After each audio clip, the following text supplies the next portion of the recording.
예배 자리에 오신 여러분들을 진심으로 환영하고 축복합니다.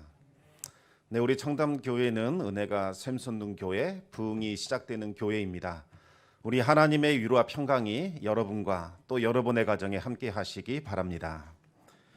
하나님께 구해야 하는 것 딱 한 가지만 꼽으라고 이야기한다면 저는 반드시 하나님의 은혜를 꼽습니다. 여러분, 은혜를 구하시기 바랍니다. 하나님은 은혜를 구하는 기도를 절대로 외면하지 않으십니다. 우리가 어떤 상황과 또 환경과 처지 가운데 있을지라도 하나님은 우리에게 은혜 베풀어 주시기를 원하십니다. 이 시간 믿음을 가지고 우리 옆 사람 축복하겠습니다. 하나님의 은혜가 함께 하시기 바랍니다.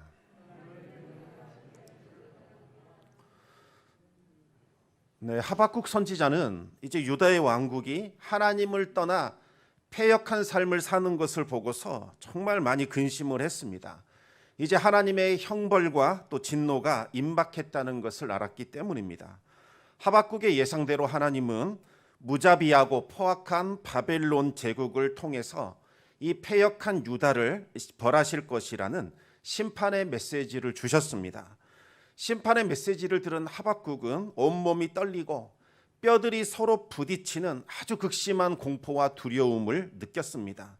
하박국은 이제 기도함으로 은혜의 보좌 앞에 나아갑니다. 바로 그때 진노와 형벌 중에서도 여전히 하나님의 긍휼과 하나님의 은혜가 함께 있다는 것을 알게 됩니다. 우리 하박국 3장 2절 말씀을 같이 한번 읽겠습니다. 여호와여, 내가 주께 대한 소문을 듣고 놀랐나이다. 여호와여, 주는 주의 일을 이 수년 내에 부응하게 하옵소서. 이 수년 내에 나타내시옵소서. 진노 중에라도 긍휼을 잊지 마옵소서. 아멘. 하나님은 진노 중에라도 긍휼을 잊지 않으시는 분이십니다. 정하신 때가 되면 하나님은 진노를 거두실 것이고 택하신 백성들을 다시 일으키시며 부응하게 하실 것입니다. 그리고 사악한 나라 바벨론 제국을 그들의 죄악을 물어 멸망하게 하실 겁니다. 아무리 큰 환난과 시험과 역경이 있을지라도 하나님의 백성들은 믿음으로 말미암아 살아나게 됩니다. 믿음이라는 것은 하나님의 자비와 하나님의 은혜와 하나님의 긍휼을 붙들며 살아가는 것을 뜻합니다. 그 믿음이 바로 하나님의 구원을 경험하게 되지요.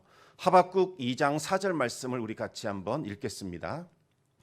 보라, 그의 마음은 교만하며 그 속에 정직하지 못하나 의인은 그의 믿음으로 말미암아 살리라. 아멘. 믿음의 본질은 바로 하나님의 은혜를 구하는 겁니다. 하나님의 은혜를 붙들며 사는 것을 뜻합니다. 하나님, 저는 죄인입니다. 형벌을 받아 마땅한 죄인입니다. 저는 주님께 내세울 공로도 없고 선한 것도 없습니다. 오직 주님의 자비와 긍휼만 구할 뿐입니다. 주님의 날개로 저를 덮어주시고 환난과 역경 가운데서 속히 벗어나게 하여 주옵소서. 생명의 길을 열어주셔서 구원의 주님을 높이며 찬양하게 하여 주옵소서. 믿음은 바로 그 구원의 하나님을 바라보며 주님 앞에 나아가는 것입니다. 자격 없는 죄인이 하나님이 베푸시는 그 구원을 받고자 담대하게 뻔뻔하게 은혜의 보좌 앞으로 나아가는 것이 바로 믿음입니다. 우리가 십자가를 의지하여 은혜의 보좌 앞으로 나아갈 때에 하나님은 우리를 의롭다고 인정해 주십니다. 이것이 하나님이 기뻐하시는 믿음의 모습이며 하나님은 이와 같은 믿음을 찾으십니다. 하나님께서 저에게 원하시는 목회가 무엇인지를 알려주신 사건이 있었습니다. 신학대학원 1학년 때 있었던 일을 알려드리겠습니다. 지난번 말씀드린 대로 저는 사회생활을 좀 하다가 뒤늦게 신학을 했기 때문에 신학교 그 입시에 대해서 전혀 알지 못했습니다. 그래서 스터디를 소개받아서 전도사님들과 함께 시험을 준비했습니다. 8월부터 본격적으로 스터디에 합류했기 때문에 공부할 수 있는 시간이 그리 많지 않았습니다. 시험이 12월 초라서 길게는 한 넉 달, 짧게는 석 달 정도 기간이 있었습니다. 전략이 필요했죠. 올해 붙을 것인지 아니면 내년에 붙을 것인지를 먼저 결정을 하고 그에 맞는 공부 방법을 선택해야만 했습니다. 기왕에 하나님께서 가라고 말씀하셨으니까 공부 기간을 단축시키는 것이 좋겠다고 생각하고는 좀 빨리 합격할 수 있는 방법을 찾았습니다. 지금까지 어떤 문제가 출제되었는지 기출문제를 쭉 살펴봤습니다. 그런데 문제가 정말 이상했습니다. 이건 성경을 많이 안다고 풀 수 있는 그런 문제가 아니었습니다. 공부 시간도 촉박했기 때문에 과감한 전략이 필요했습니다. 혼자 공부하는 것보다는 누구와 함께 공부하는 것이 효율적이었기 때문에 이 스터디 멤버 중에서 저와 같은 전략으로 공부할 사람을 찾았습니다. 하지만 다른 분들은 아주 오랫동안 공부를 해왔기 때문에 이미 자기 스타일이 다 있었습니다. 그분들의 스타일을 버리고 저와 같이 공부하자고 권면하기가 쉽지 않았습니다. 어쩔 수 없이 저와 같이 공부 기간이 가장 짧았던 가장 어린 전도사님을 설득해서 함께 공부를 시작했습니다.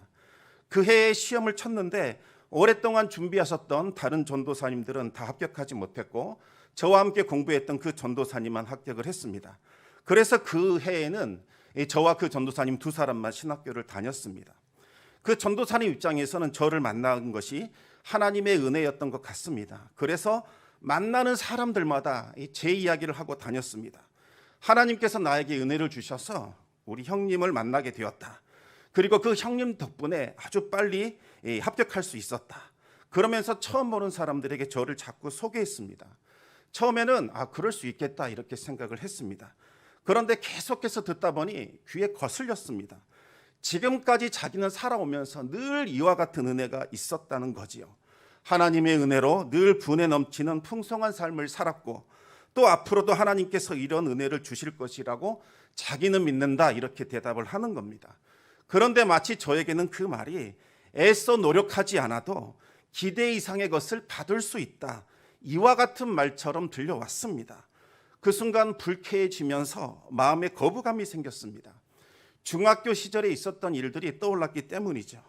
월요일 아침 이 교회를 열심히 다니는 친구와 중학교 시절에 수도가에서 함께 물을 마시고 있었습니다. 그날이 이 시험 보는 날이었기 때문에 제가 공부를 많이 했는지 한번 물었습니다. 그랬더니 오늘 아주 잘 볼 것 같아 자신만만하게 이야기를 합니다. 이야 공부 많이 했구나. 아니랍니다. 공부는 안 했는데 어제 토요일 그리고 그저께 어제 주일 그저께 토요일 이 이틀간 평소보다 교회에 더 많이 있었고 더 많은 봉사를 했고 더 많은 기도를 했기 때문에 자신은 성적이 잘 나올 거라고 그렇게 믿는 거지요. 믿음대로 된다고 하면서 저에게도 믿음을 가져봐 이렇게 권면을 하는 겁니다. 그때 뭔가 한 대 얻어맞은 느낌이었습니다. 그래서 사람들이 믿음을 갖는구나. 그러면서도 한편으로는 조금 이상하다는 생각이 들었습니다. 정말일까? 정말 믿기만 하면 되는 걸까? 믿기만 하면 공부 안 해도 성적이 잘 나오고 믿기만 하면 승진도 잘 되는 걸까? 그날 이후로 그 친구를 좀 유심히 지켜봤습니다. 마침내 성적이 나왔습니다. 어떻게 되었을까요? 성적 어떠냐 물어봤더니 그 친구가 아주 멋쩍게 웃으면서 폭망했다 이렇게 이야기를 하는 겁니다. 그러면 그렇지. 그것이 당연하지. 그 순간 그 전도사님과 그 중학교 시절 친구의 모습이 오버랩이 되기 시작을 했습니다. 그 전도사님에게서 철부지 중학생의 모습이 보인 것 같아서 마음이 아주 불편했습니다. 세상이 그리 호락호락하지 않는 곳이라는 것을 이 전도사님께 좀 알려줄 필요가 있겠다라는 생각이 들었습니다. 그래서 그 이후로 이 전도사님이 하나님의 은혜를 운운하기 시작하면 제가 말을 중단시켰습니다. 전도사님, 지금까지는 운이 좋았을지 모르겠습니다. 그러나 앞으로 그렇지는 않을 겁니다. 항상 최악을 상정하시고 최선을 다해서 준비하셔야 합니다. 이렇게 조언을 해드렸습니다.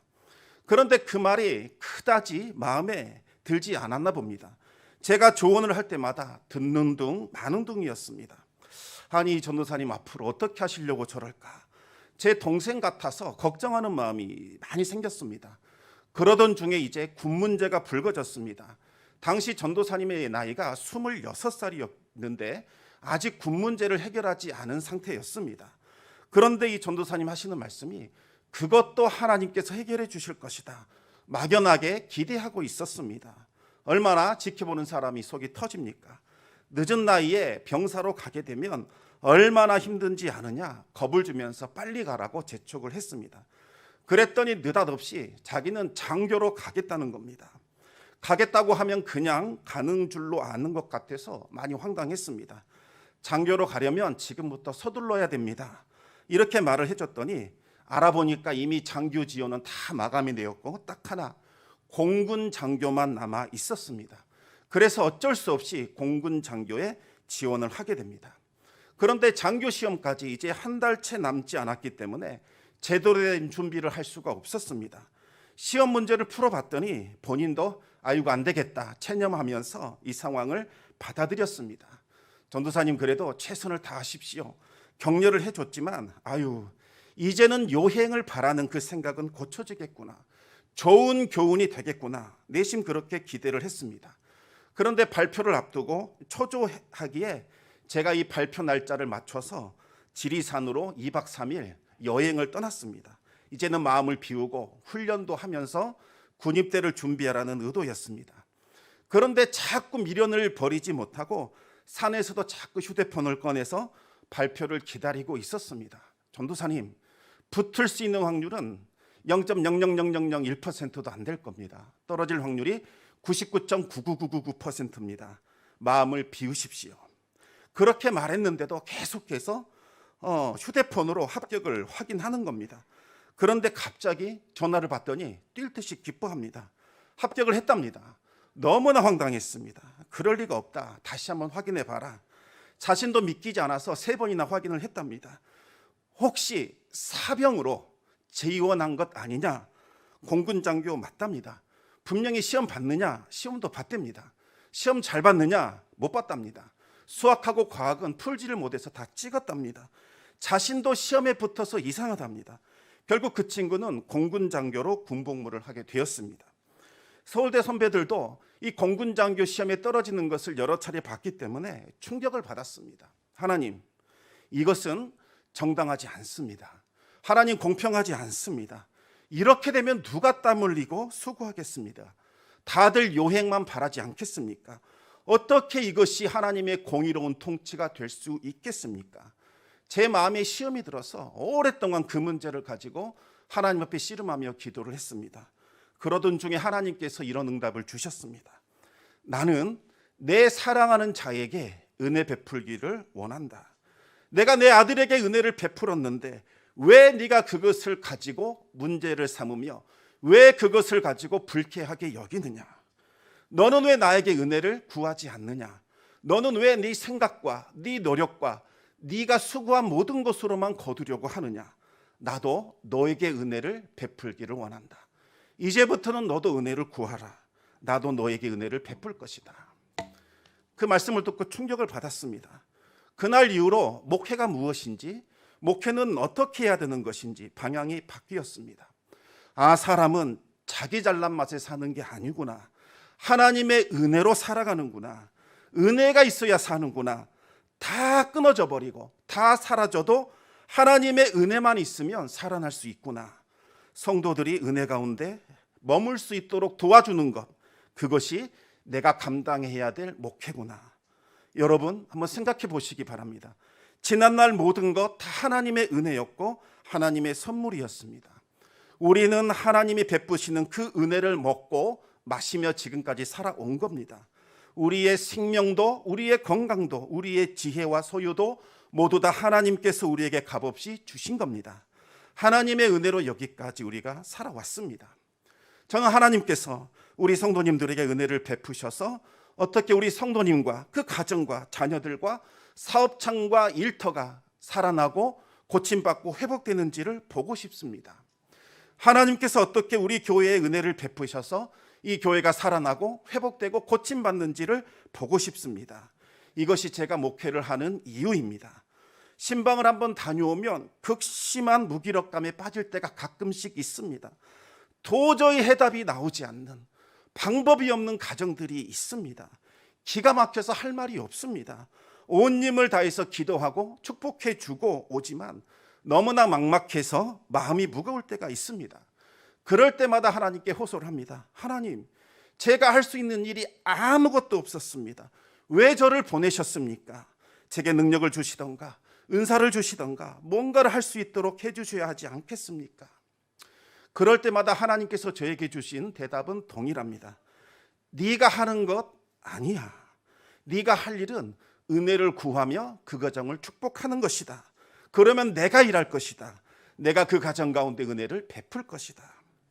정말 그 말씀대로 하나님은 수많은 은혜를 베푸셨고 수많은 일들을 일으켜 주셨습니다. 그리고 수많은 기적과 같은 것들을 체험하게 하셨습니다. 여러분, 하나님은 어떤 사람에게 은혜를 베푸시며 어떤 방식으로 은혜를 부어 주실까요? 오늘 우리가 읽은 이 룻기는 그에 대한 해답을 줍니다. 룻기는 이 사사시대에 있었던 극심한 흉년, 바로 여기에서부터 시작을 합니다. 극심한 흉년을 이기지 못했던 엘리멜렉이 아내와 두 아들을 데리고 베들레헴을 떠나 모압 땅으로 향해 떠나가 버리게 됩니다. 학자들은 왜 흉년이 찾아왔는가? 그 이유에 대해서 광야의 늑대로 불리던 미디안 족속들이 침략했기 때문이다, 이렇게 추측을 합니다. 수확기가 되면 미디안 족속들이 주변 민족들과 함께 이스라엘을 침략해서 수확물들을 다 약탈해 까버렸습니다. 그리고 가축대를 몰고 와서 들판과 논밭에 풀어두어서 풀 한 폭이 남겨두지 않고 싹 쓸어가 버렸습니다.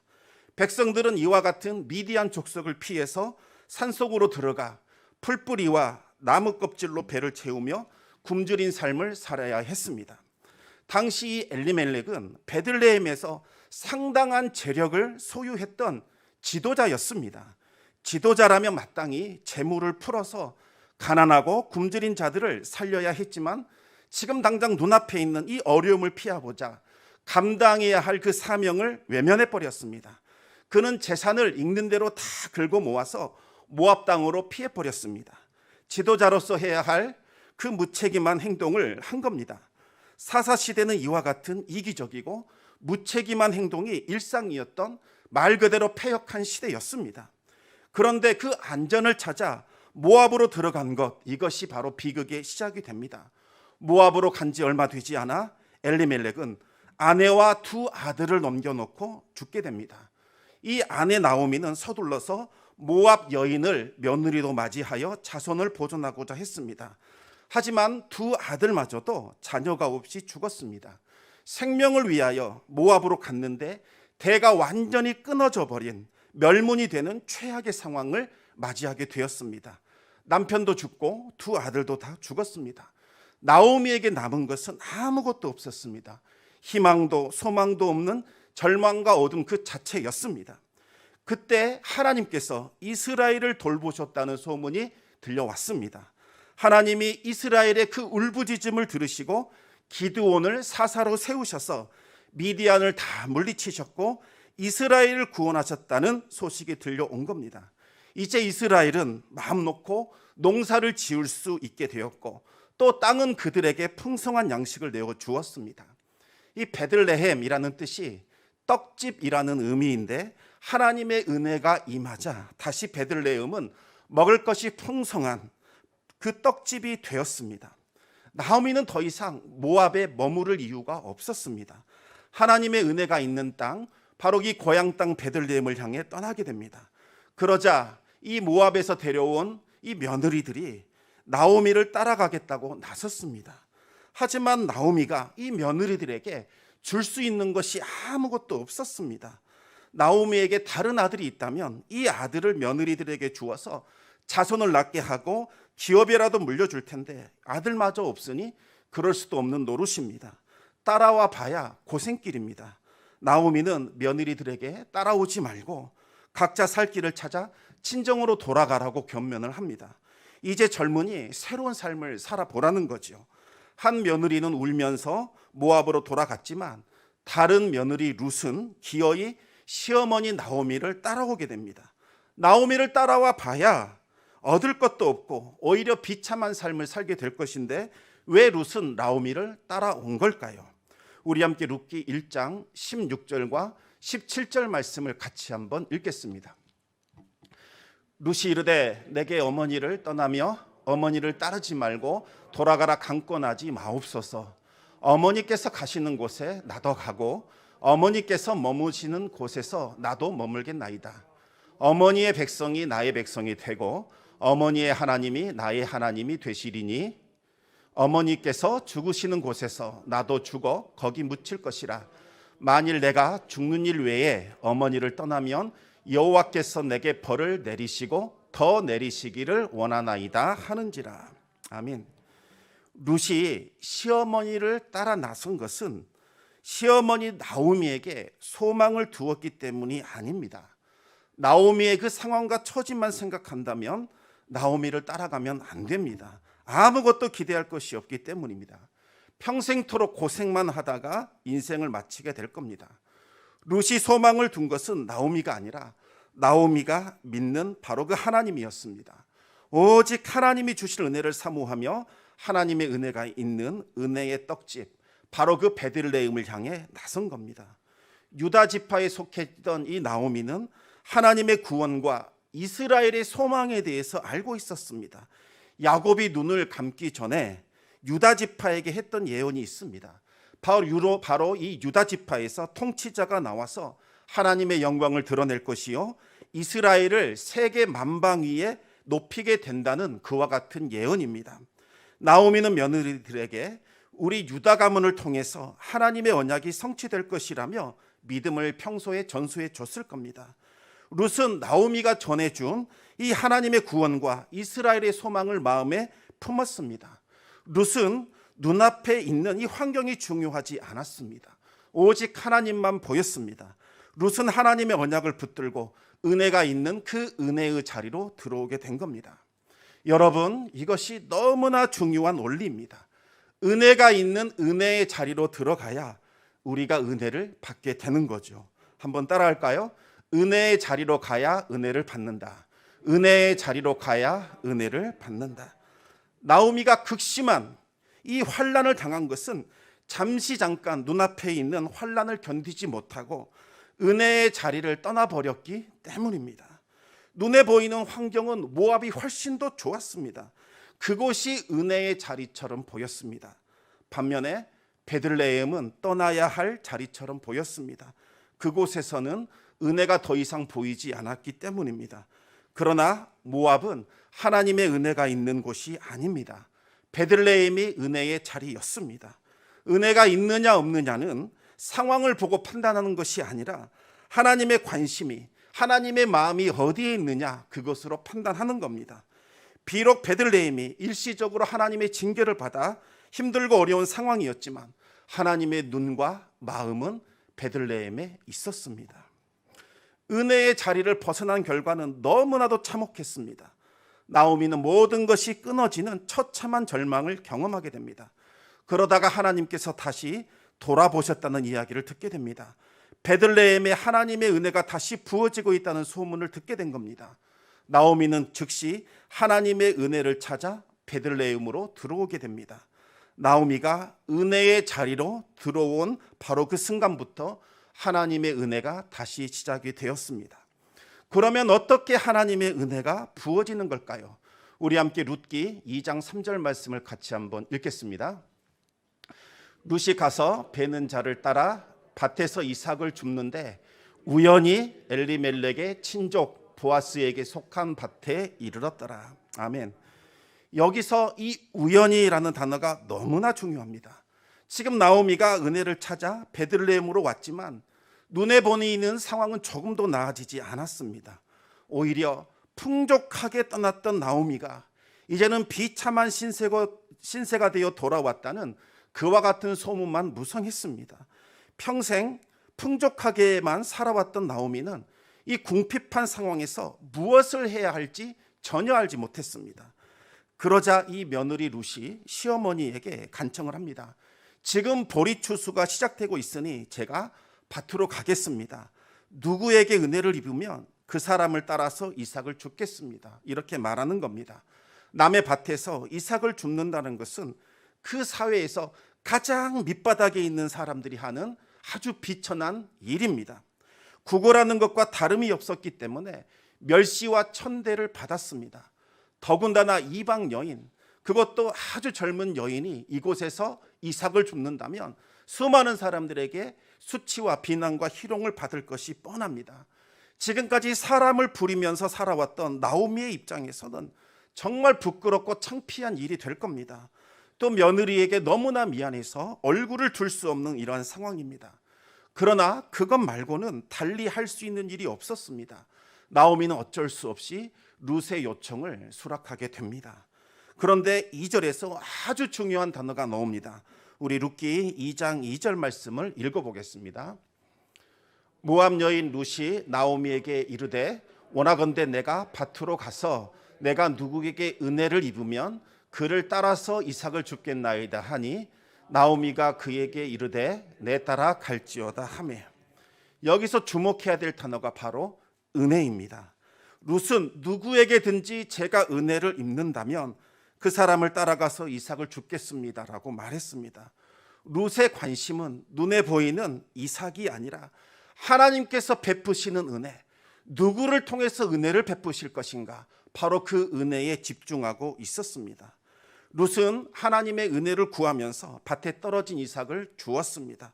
그랬더니 우연히 자신의 가문과 친족이 되는 보아스의 밭에 이르게 됩니다.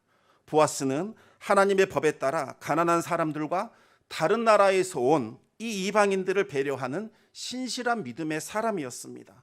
보아스는 종들에게 가난한 자들이 이삭을 줍도록 배려하라고 그렇게 명령을 했습니다.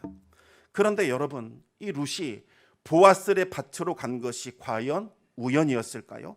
정말 운이 좋아서 보아스의 밭에 이르게 된 걸까요?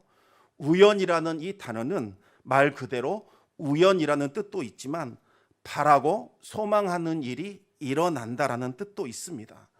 우연히 보아스의 밭으로 간 것처럼 보이지만 하나님은 은혜를 구한 룻에게 은혜를 베푸셔서 그녀가 바라고 소망했던 것들이 일어날 수 있도록 역사해 주신 겁니다.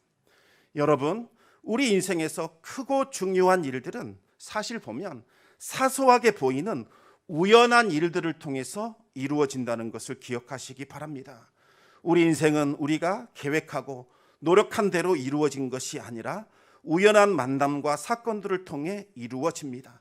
전혀 계획하지도 않았고 의도하지도 않았던 그 사건과 그 만남들이 인생을 바꾸어 버립니다. 이 비밀을 알고 있는 사람들은 기도의 자리로 나와 기도합니다.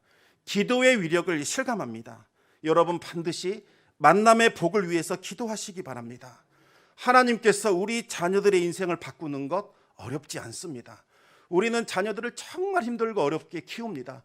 많은 공부를 시키고 쉬지도 못하게 만들고 정말 힘들고 어렵게 살아가도록 만듭니다. 그러나 그것이 우리 자녀들의 인생을 바꾸지 못합니다. 하나님께서 자녀들의 인생을 바꾸는 것 생각보다 간단합니다. 좋은 친구를 붙여주시면 자녀들의 인생이 바뀌어버립니다. 좋은 스승을 만나게 해주시고 좋은 멘토를 붙여주시고 또 좋은 선배와 후배들을 만나게 해주면 삶 자체가 완전히 변화되는 일들이 일어납니다. 어디 자녀뿐이겠습니까? 우리 자신과 또 우리 배우자도 그렇습니다. 어떤 환경과 어떤 사건을 경험하는 데에 따라 우리의 인생은 결정이 되는 거죠. 그래서 기도의 위력과 신비를 아는 분들은 새벽을 깨워 기도하는 일에 힘쓰는 겁니다. 룻의 입장에서 보면 우연히 보아스의 밭으로 간 것처럼 보이지만 하나님의 관점에서 보면 정확하게 보아스의 밭으로 이끌어 주신 겁니다. 하나님께서 모든 상황과 여건을 통하여 룻을 보아스의 밭으로 인도하셨습니다.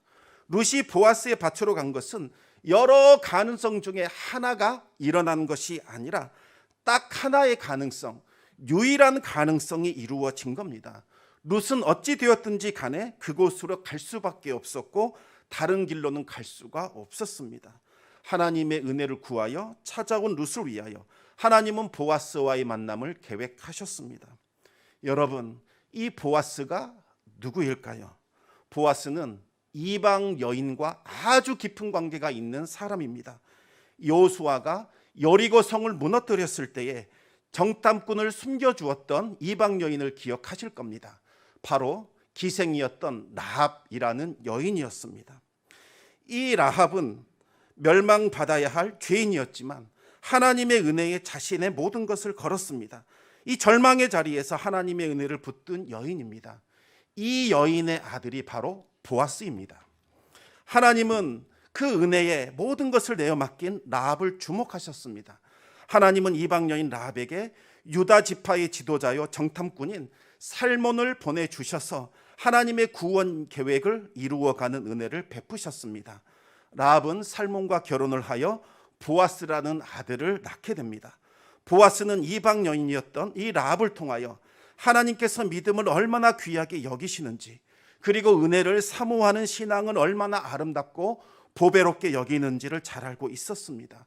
라합의 그 신앙이 자신의 아들 보아스에게로 이어졌던 거지요. 이제는 보아스도 하나님의 은혜에 자신의 전부를 내걸고 베들레헴 땅으로 온 룻에게 은혜를 베풀게 됩니다. 보아스는 나오미가 다 팔아버린 재산을 다시 회복시켜 줬습니다. 은혜를 찾아 은혜의 자리에 들어온 나오미와 룻은 하나님의 은혜를 충만하게 맛보게 됩니다. 살리고 고치고 회복시키시는 하나님의 은혜와 기적을 체험하게 됩니다. 이 일들은 우연하게 이루어진 것처럼 보였지만 하나님의 뜻과 섭리 가운데 이루어진 겁니다. 그뿐만이 아닙니다. 보아스는 룻을 아내로 맞이하여 아들을 낳게 됩니다. 사람들은 은혜 가운데 태어난 이 아들을 보며 기뻐했고, 이 아이가 이스라엘을 이끌어가는 지도자가 되게 해달라고 축복해 줬습니다. 그리고 그 아이에게 오벳이라는 이름을 지어줍니다. 보통은 부모가 자녀들의 이름을 지어주지만 특이하게도 동네 여인들이 이 아이의 이름을 지어준 겁니다. 오벳의 뜻은 섬기는 자, 종이라는 뜻을 갖고 있습니다. 오벳이 은혜를 찾아 베들레헴으로 온 할머니 나오미를 잘 섬기라는 그러한 의미일 겁니다. 하지만 넓은 의미에서 보면 하나님을 섬기는 자가 되라는 의미가 있습니다. 따라서 이 오벳이라는 이름에는 하나님을 잃어버린 시대, 하나님의 은혜를 거부한 그 사사시대에 하나님의 신실한 종이 되어 주어서 잃어버린 이스라엘의 신앙을 다시 회복시키고 하나님의 은혜와 영광을 드러내는 지도자가 되어달라는 그와 같은 염원이 들어 있습니다. 그런데 여러분, 이 오벳이 누구인지 아십니까? 오벳은 다윗의 할아버지입니다. 오벳을 통해서 온 이스라엘이 그토록 갈망하던 이스라엘의 통치자 다윗이 태어났습니다.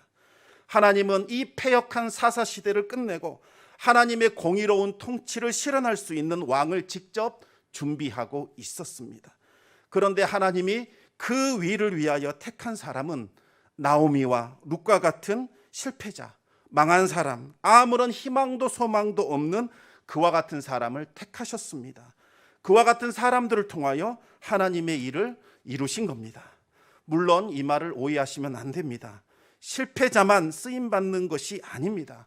룻과 나오미도 쓰임받았지만 보아스와 같은 유력한 자도 쓰임을 받았습니다. 하나님께 쓰임받은 사람들의 특징은 은혜를 사모하는 사람이었습니다. 하나님의 그 은혜에 나의 전부를 내건 사람, 그 사람을 통하여 하나님은 하나님의 일을 이루어 가십니다. 여러분, 은혜를 사모하시기 바랍니다. 하나님의 은혜에 여러분의 모든 것을 맡기시고 그 은혜에 의탁하시기 바랍니다. 그리고 은혜를 사모하며 살아가는 사람들에게는 우연하게 일어나는 일은 결코 없다는 것을 꼭 기억하시기 바랍니다. 우연처럼 보이지만 하나님의 뜻과 계획을 이루기 위하여 하나님의 섭리 가운데 필연적으로 일어나고 있는 일들입니다. 하나님은 작은 것, 소소한 것, 별것 아닌 것처럼 여겨지는 일들을 통하여 하나님의 위대한 역사를 이루어 가십니다. 심지어 불순종과 죄악으로 인하여 일어난 그 나쁜 일들조차도 하나님은 섭리 가운데 그 일을 선으로 바꿔주십니다. 요셉은 자신을 노예로 팔아버린 그 형들을 향하여 이렇게 말했습니다. 우리 함께 창세기 50장 20절 말씀을 같이 한번 읽겠습니다. 당신들은 나를 해하려 하였으나 하나님은 그것을 선으로 바꾸사 오늘과 같이 많은 백성의 생명을 구원하게 하시려 하셨나니. 아멘. 하나님의 은혜를 구하는 사람, 하나님의 은혜를 사모하는 사람에게는 과거의 실패, 상처, 아픔까지도 합력하여 선을 이루는 데 사용이 됩니다. 로마서 8장 28절 말씀을 우리 같이 한번 읽겠습니다. 우리가 알거니와 하나님을 사랑하는 자, 곧 그의 뜻대로 부르심을 입은 자들에게는 모든 것이 합력하여 선을 이루느니라. 아멘. 사랑하는 성도 여러분, 하나님의 은혜를 사모하시기 바랍니다. 하나님의 은혜를 구하시기 바랍니다. 하나님의 은혜가 전부입니다. 하나님의 은혜를 구하고 있다면 이제는 하나님의 섭리를 믿으시기 바랍니다. 우리에게 일어나고 있는 모든 일들을 통하여 하나님은 위대한 역사를 일으켜 주실 겁니다. 힘들고 어려운 상황 가운데 있을지라도 악을 선으로 바꾸시는 하나님, 모든 것을 합력하여 선을 이루시는 그 하나님의 섭리가 있다는 것을 믿고 감사하시기 바랍니다. 하나님께서 속히 회복시키시고 번성하게 하실 것입니다. 날마다 하나님의 은혜가 여러분과 여러분의 가정에 함께 하시기를 우리 주님의 이름으로 축원합니다. 아버지 하나님, 감사와 찬송을 드립니다. 우리가 무엇이 간데 하나님께서 우리에게 한없는 은혜를 베푸시고 하나님의 은혜를 사모하는 자가 되게 하셨는지요. 이 시간 부족하고 아무것도 아니고 정말 주님 앞에 죄밖에 지은 것 없는 아버지 멸망받아 마땅한 죄인이 하나님의 구원을 바라며 은혜의 보좌 앞에 담대하게 나왔습니다. 오늘 우리에게 예비해 주신 하나님의 은혜를 충만하게 경험하게 하여 주시고 우리의 삶 가운데 하나님의 역사가 일어나는 것을 보게 하여 주시옵소서. 아버지 하나님, 하나님의 섭리를 믿으며 은혜를 구하는 믿음의 삶을 살아갈 수 있도록 역사하여 주시옵소서. 모든 말씀 우리 주 예수 그리스도 이름으로 기도드리옵나이다. 아멘.